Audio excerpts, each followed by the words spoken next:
18년 동안 단 한 번도 만나지 못했습니다. 아버지와 아들이 유배지에서 종이에 눈물을 적시며 편지를 썼습니다. 아비는 내가 그립구나. 큰아들이 12살 어린아이였을 때 아버지는 떠났습니다. 돌아왔을 때 아들은 30살, 장성한 어른이 되어 있었습니다. 잃어버린 18년. 하지만 편지는 남았습니다. 아버지의 눈물이 묻은 편지가 오늘 우리에게 전하는 메시지가 있습니다. 여러분 자녀와의 관계는 어떠신가요? 함께 살면서도 마음은 멀리 있지 않나요? 같은 집에 있어도 대화가 없지 않나요? 해주고 싶은 말이 많은데 못하고 있지 않나요? 언젠가 하겠지 미루고 있지 않나요? 다산 정약용은 18년 동안 자녀를 볼 수 없었습니다. 하지만 편지로 대화했습니다. 종이 위에 사랑을 담았습니다. 글로 가르침을 전했습니다. 오늘 우리는 다산이 유배지에서 자녀들에게 보낸 편지를 통해 진정한 부모의 사랑이 무엇인지, 어떻게 자녀를 가르쳐야 하는지, 후회 없는 관계를 만드는 법을 함께 배워보겠습니다. 이 이야기가 여러분과 자녀 사이에 새로운 대화를 시작하는 계기가 되기를 바랍니다. 그럼 지금부터 다산의 편지 속으로 들어가 보겠습니다. 1799년 2월, 전라도 강진으로 떠나는 날, 다산 정약용의 나이 39, 큰아들 정학연의 나이 12살, 둘째 아들 정학유의 나이 9살, 어린 두 아들을 남겨두고 아버지는 떠나야 했습니다. 언제 돌아올지 알 수 없는 길, 어쩌면 영영 못 올 수도 있는 길, 집 대문을 나서는 다산의 뒷모습을 두 아들은 울며 바라보았습니다. 아버지 언제 오세요? 아버지 보고 싶을 건데요.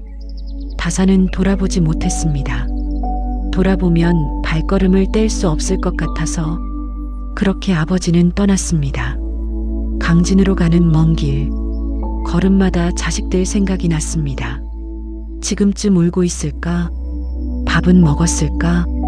누가 재워줄까? 강진에 도착한 다산은 허름한 주막집 방 하나를 얻었습니다. 짐을 풀고 앉으니 더욱 자식들이 그리웠습니다. 그날 밤 다산은 편지를 썼습니다. 첫 번째 편지. 학연아 학유야, 아비가 멀리 떠나왔구나. 너희들은 잘 지내고 있느냐? 울지는 않았느냐? 아비는 내가 그립구나. 편지를 쓰며 다산은 눈물을 흘렸습니다. 종이 위에 눈물이 떨어졌습니다. 글자가 번졌습니다. 하지만 다산은 계속 썼습니다. 학연아, 너는 이제 큰아들이다. 동생을 잘 돌봐주어야 한다. 어머니를 잘 모셔야 한다. 아비가 없어도 바르게 자라거라. 학문을 게을리하지 말거라. 형제간에 우애하거라. 이렇게 다산은 편지로 자식들을 가르치기 시작했습니다.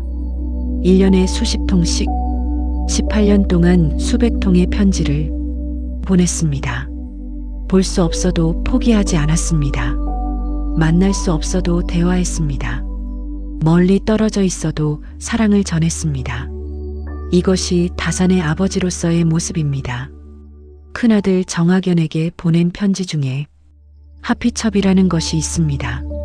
하피는 여름밭을 매는 것, 여름밭을 매듯이 열심히 공부하라는 뜻입니다. 그 편지에는 다산의 간절함이 담겨 있습니다. 학연아, 공부는 하루도 쉬어서는 안 된다. 여름밭을 보아라. 하루만 매지 않아도 풀이 자란다. 이틀 매지 않으면 풀이 밭을 덮는다. 사흘 매지 않으면 밭인지 풀밭인지 구분이 안 된다. 공부도 그렇단다. 하루 쉬면 하루치가 뒤처지고, 이틀 쉬면 따라잡기 어렵고, 사흘 쉬면 아예 모르게 된다. 그러니 매일 공부하거라. 아비가 곁에 없어도 스스로 공부하는 사람이 되거라. 아비는 내가 자랑스럽다. 이 편지를 읽으며 학연은 울었습니다. 아버지가 얼마나 자신을 생각하는지 느낄 수 있었습니다. 하지만 다산의 편지는 따뜻함만 있는 것이 아니었습니다. 때로는 엄하게 꾸짖기도 했습니다. 한 번은 학연이 공부를 게을리했다는 소식을 들었습니다. 다산은 즉시 편지를 썼습니다. 학연아, 내가 공부를 게을리한다는 소식을 들었다. 아비는 매우 실망했다. 아비가 여기서 얼마나 힘들게 살아가는지 아느냐. 하루하루가 고통이다. 하지만 아비가 견디는 이유는 너희들 때문이다. 너희들이 잘 자라주기를 바라며 이 고통을 견딘다. 그런데 내가 공부를 게을리한다면 아비의 고통이 무슨 의미가 있겠느냐. 다시는 이런 소식을 듣지 않기를 바란다. 이 편지를 받은 학연은 깊이 반성했습니다. 그리고 다시 열심히 공부했습니다.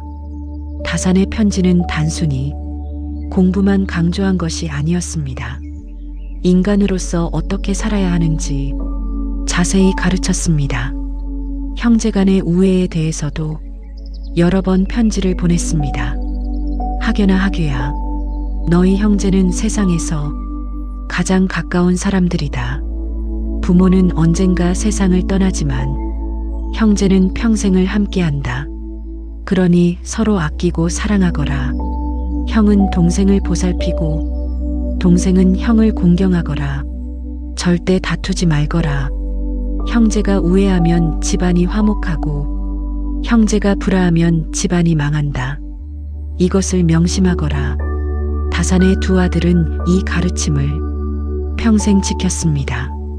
서로 아끼고 도우며 살았습니다.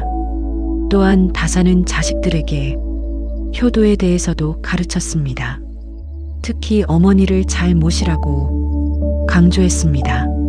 학연아, 학유야, 너희 어머니는 얼마나 힘드시겠느냐. 남편은 유배지에 가고 어린 자식들만 데리고 계시니 너희들이 효도해야 한다. 어머니 말씀을 잘 들어라.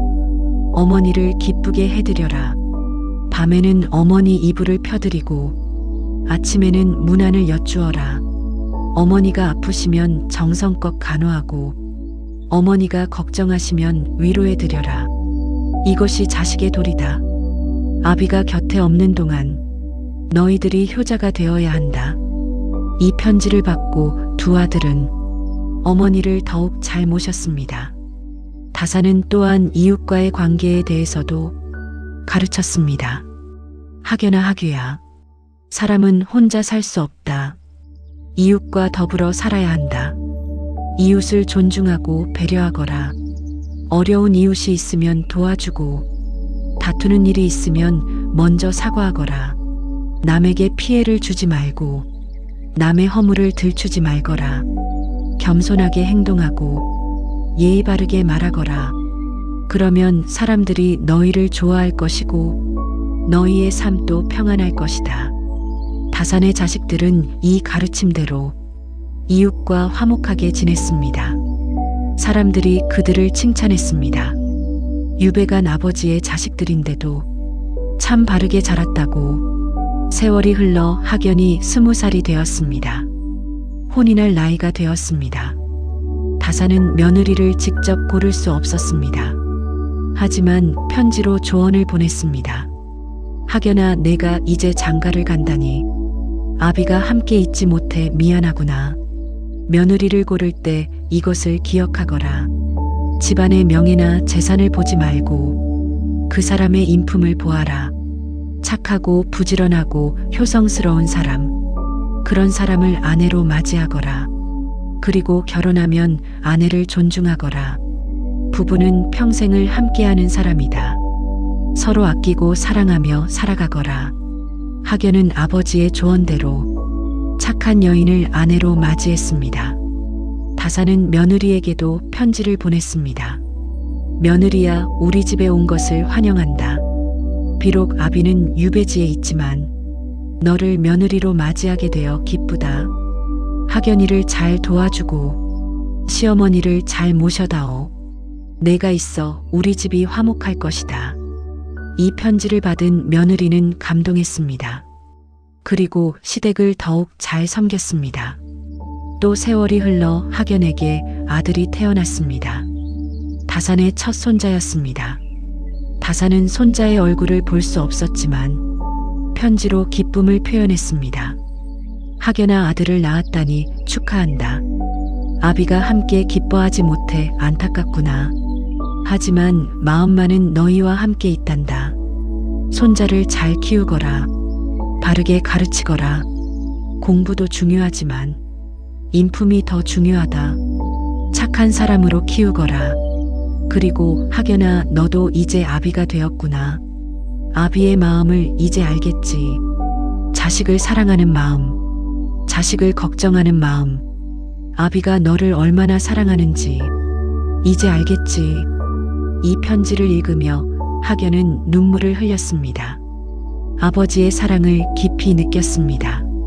18년이라는 세월 동안 다산은 쉬지 않고 편지를 보냈습니다. 봄이 오면 봄 편지를, 여름이 오면 여름 편지를, 가을이 오면 가을 편지를, 겨울이 오면 겨울 편지를, 계절마다 편지를 보냈습니다. 날씨가 추워지면 옷을 따뜻하게 입으라고, 날씨가 더워지면 건강 조심하라고, 명절이 되면 조상께 제사 잘 지내라고, 시험이 있으면 열심히 공부하라고, 편지마다 자식들을 생각하는 아버지의 마음이 가득했습니다. 그 편지들을 받으며 자식들은 자랐습니다. 아버지 없이도 바르게 자랐습니다. 아버지의 편지가 곁에 있었기 때문입니다. 1818년 9월, 드디어 다산이 해배되었습니다. 18년 만에 집으로 돌아갈 수 있게 되었습니다. 다산의 나이 57, 큰아들 학연의 나이 30, 둘째 아들 학유의 나이 27, 집으로 돌아오는 길, 다산의 마음은 복잡했습니다. 자식들을 볼 수 있다는 기쁨, 그리고 잃어버린 세월에 대한 아쉬움. 집에 도착했을 때 두 아들이 대문 앞에 나와 있었습니다. 18년 만에 보는 아들들, 어린아이였던 아들들이 이제 장성한 어른이 되어 있었습니다. 학연은 아내와 아들을 데리고 나왔고 학유도 가족과 함께 나왔습니다. 다산은 아무 말도 할 수 없었습니다. 그저 눈물만 흘렀습니다. 아버지, 두 아들이 다산을 끌어안았습니다. 아버지 보고 싶었습니다. 다산은 아들들을 꼭 껴안았습니다. 미안하다, 미안하다. 곁에 있어주지 못해서. 하지만 아들들은 말했습니다. 아버지 괜찮습니다. 아버지의 편지가 있었습니다. 편지로 아버지와 함께 있었습니다. 아버지의 가르침으로 자랐습니다. 아버지는 항상 우리 곁에 계셨습니다. 이 말을 듣고 다산은 더욱 울었습니다. 고맙다, 잘 자라주어서, 바르게 자라주어서. 그날 밤 다산은 일기를 썼습니다. 18년 만에 자식들을 만났다. 어린아이였던 아들들이 이제 훌륭한 어른이 되었다. 편지로 가르친 것이 헛되지 않았다. 자식들이 모두 바르게 자랐다. 이것이 아비로서 가장 큰 기쁨이다. 비록 곁에 있지 못했지만 마음으로는 항상 함께 있었다. 자식들도 그것을 알아주었다. 이제 남은 여생은 자식들과 함께 보내리라. 다산은 그 후 7년을 더 살았습니다. 자식들 곁에서 손자들을 보며 행복한 시간을 보냈습니다. 그리고 64세에 세상을 떠났습니다. 임종 직전 다산은 두 아들을 불렀습니다. 학연아, 학유야, 아비가 이제 떠나간다. 너희들에게 마지막으로 당부한다. 형제간에 우애하며 살아라.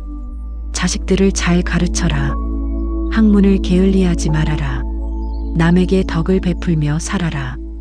그리고 너희 자식들에게도 아비가 너희에게 했던 것처럼 사랑을 전해주어라. 말로만이 아니라 행동으로, 편지로만이 아니라 마음으로. 이것이 아비의 마지막 부탁이다. 두 아들은 눈물을 흘리며 약속했습니다. 아버지 가르침대로 살겠습니다. 다산은 편안하게 눈을 감았습니다. 그의 책상 서랍에는 자식들에게 보낸 편지 사본들이 가득 차 있었습니다. 18년 동안 보낸 수백 통의 편지, 그 편지들은 후세에 전해졌습니다. 그리고 오늘날까지 우리에게 가르침을 줍니다. 진정한 부모의 사랑이 무엇인지, 어떻게 자녀를 가르쳐야 하는지, 여러분 다산의 이야기가 우리에게 주는 교훈은 무엇일까요? 첫째 곁에 없어도 사랑은 전할 수 있다는 것입니다. 다산은 18년 동안 자식들을 볼 수 없었습니다. 하지만 편지로 대화했습니다. 글로 사랑을 전했습니다. 마음으로 함께했습니다. 물리적 거리는 멀었지만 마음의 거리는 가까웠습니다. 요즘 많은 부모들이 자녀와 함께 살면서도 마음은 멀리 있습니다. 같은 집에 있어도 대화가 없습니다. 밥을 함께 먹으면서도 각자 스마트폰만 봅니다. 물리적으로는 가까이 있지만 마음은 멀리 있습니다. 다산은 물리적으로 멀리 있었지만 마음은 가까이 있었습니다. 어느 것이 진정한 함께함일까요? 여러분 오늘부터 자녀에게 편지를 써보십시오. 문자가 아니라 손편지로, 이메일이 아니라 종이에 사랑한다고 써보십시오. 자랑스럽다고 써보십시오. 미안하다고 써보십시오. 고맙다고 써보십시오. 말로 하기 어려운 것들을 글로 전해보십시오. 둘째, 포기하지 않는 것입니다. 다산은 18년 동안 한 번도 포기하지 않았습니다. 볼 수 없어도 편지를 보냈습니다. 대답이 늦어도 기다렸습니다. 힘들어도 계속 써내려갔습니다. 자식들을 향한 사랑은 변함이 없었습니다. 18년이라는 긴 세월 동안 쉬지 않고 사랑했습니다. 요즘 많은 부모들은 자녀와 관계가 틀어지면 쉽게 포기합니다. 말을 안 들으면 포기하고, 연락을 안 하면 포기하고, 반항하면 포기합니다. 하지만 부모의 사랑은 포기하지 않는 것입니다. 끝까지 기다리는 것입니다. 계속 사랑하는 것입니다. 여러분 자녀와 관계가 어려우신가요? 포기하지 마십시오. 계속 연락하십시오. 계속 사랑을 표현하십시오. 언젠가는 자녀가 알게 됩니다. 부모의 사랑을. 셋째, 가르침과 사랑의 균형입니다. 다산의 편지는 따뜻함만 있는 것이 아니었습니다. 때로는 엄하게 꾸짖기도 했습니다. 공부를 게을리하면 꾸짖고, 잘못된 행동을 하면 지적했습니다. 하지만 그 꾸짖음 뒤에는 항상 사랑이 있었습니다. 너를 사랑하기 때문에, 바른 길로 가기를 바라기 때문에 꾸짖는 것이라고 분명히 말했습니다. 요즘 많은 부모들은 자녀를 가르치지 못합니다. 사랑한다는 이유로 방치하거나 친구처럼 지내려고만 합니다. 하지만 부모는 친구가 아닙니다. 부모는 가르치는 사람입니다. 바른 길을 제시하는 사람입니다. 물론 사랑으로 가르쳐야 합니다. 존중하며 가르쳐야 합니다. 하지만 가르침은 필요합니다. 여러분 자녀에게 바른 것을 가르치십시오. 잘못된 것은 지적하십시오. 하지만 사랑으로 하십시오. 너를 사랑하기 때문이라고 분명히 말하십시오. 넷째, 지금 하지 않으면 못할 수도 있다는 것입니다. 다산은 18년을 잃어버렸습니다. 자식들의 성장을 보지 못했습니다. 첫걸음도 보지 못했고, 첫말도 듣지 못했습니다. 학교 가는 모습도 보지 못했고, 성인이 되는 과정도 함께하지 못했습니다. 돌이킬 수 없는 시간들이었습니다. 다산은 그것이 얼마나 아쉬웠을까요? 하지만 다행히 편지라도 썼습니다. 만약 편지도 쓰지 않았다면 완전히 잃어버렸을 것입니다. 여러분은 지금 자녀와 함께 계십니다. 매일 볼 수 있고, 매일 말할 수 있고, 매일 안아줄 수 있습니다. 하지만 언제까지 그럴 수 있을까요? 자녀는 자라서 독립합니다.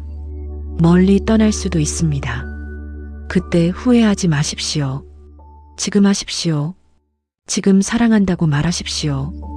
지금 안아주십시오. 지금 함께 시간을 보내십시오. 미루지 마십시오. 나중은 오지 않을 수도 있습니다. 이제 오늘 이야기의 마무리를 하겠습니다. 여러분, 우리는 오늘 다산 정약용이 18년 유배 기간 동안 자식들에게 보낸 편지를 통해 진정한 부모의 사랑을 배웠습니다. 다산은 곁에 있지 못했지만 포기하지 않았습니다. 편지로 대화했습니다. 글로 사랑을 전했습니다. 마음으로 함께했습니다.